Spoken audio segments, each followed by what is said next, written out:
یہ ہے وقت میڈیا۔ ہندوستان کے صوبے اتر پردیش کے ضلع پرتاپ گڑھ کے رانی گنج کے مینڈولی میں 2 مارچ 2020 کو مدرسہ الفاروق میں سالانہ اجلاس کے موقع پر طلباء اور طالبات نے مختلف عنوان پر ثقافتی پروگرام پیش کیے۔ اس پروگرام کے مہمان خصوصی رہے ممبئی سے آئے جناب محمد عاشق خان صاحب۔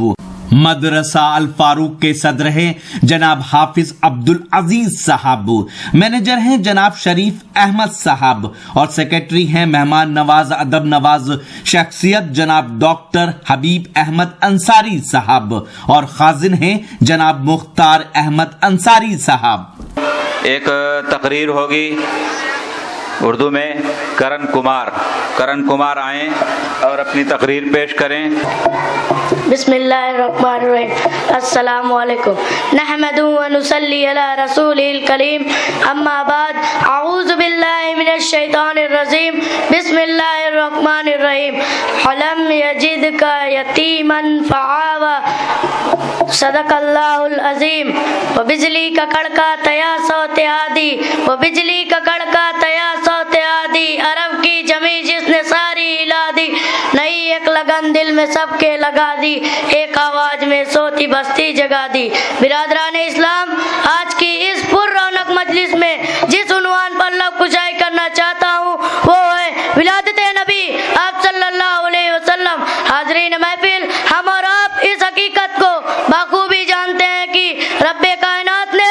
امام کائنات کو دنیا میں یتیموں کی حالت میں پیدا فرمایا تاکہ دنیا والوں کو معلوم ہو جائے میرا نبی اپنے آپ کے سوا کسی کے سہارے کو محتاج نہیں، بلکہ بچپن سے انہیں یتیموں کی تربیت خود وجہت باری کرے گی جس نے اس سر پر تاج نبت ڈالا ہے۔ کسی نے کیا خوب ہی کہا ہے، سائے پسند آئے نہ پروردگار کو، سائے پسند آئے نہ پروردگار کو، بے سایہ کر دیا گیا اس سایہ دار کو۔ حاضرین محفل، بچہ جب روتا ہے تو ہائے امی ہائے ابو جان کرتا ہے، لیکن فرمان جائے رب حکیم کی حکمت پر تو اس نے آپ صلی اللہ علیہ وسلم کے سر سے والدین کا سایہ اٹھا لیا تاکہ آمنہ کے لال عبداللہ کا یتیم جب بھی پکارے تو صرف ہائے مولا ہائے اللہ کہے اور بچپن سے انہیں آہد آہد پکارنے کی عادت پڑ جائے تاکہ غار ثور میں بھی عہد پکارے، میدان بدر میں بھی عہد پکارے، فاران میں بھی عہد پکارے،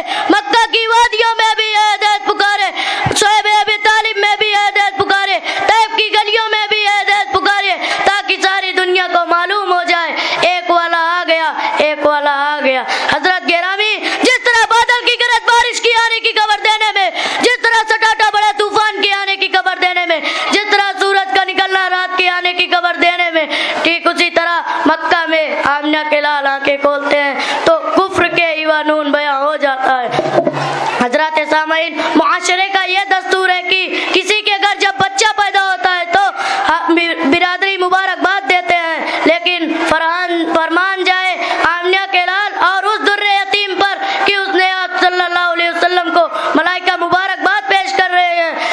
حورے مبارکباد پیش کر رہے ہیں، زبان حال کہہ رہے ہیں سلام آئے آمنہ کے لال اور محبوب سبحانی۔ حضرات سامعین، آپ کی جوانی جوانوں کے لیے نمونہ، آپ کا بڑھاپا بوڑھوں کے لیے نمونہ، آپ صلی اللہ علیہ وسلم کی مکمل زندگی تمام انسانیت کے نمونہ۔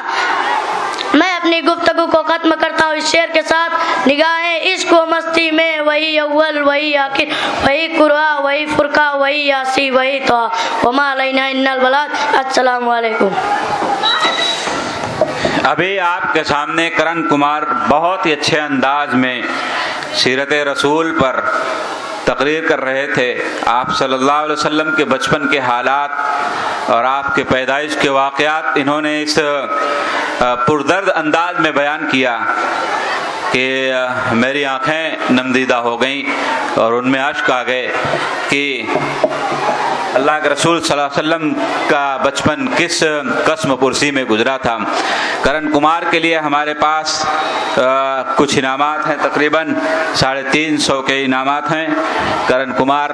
کا انعام میں مولانا عبد المتین صاحب کو دے رہا ہوں، ان سے حاصل کر لیں۔ اس کے بعد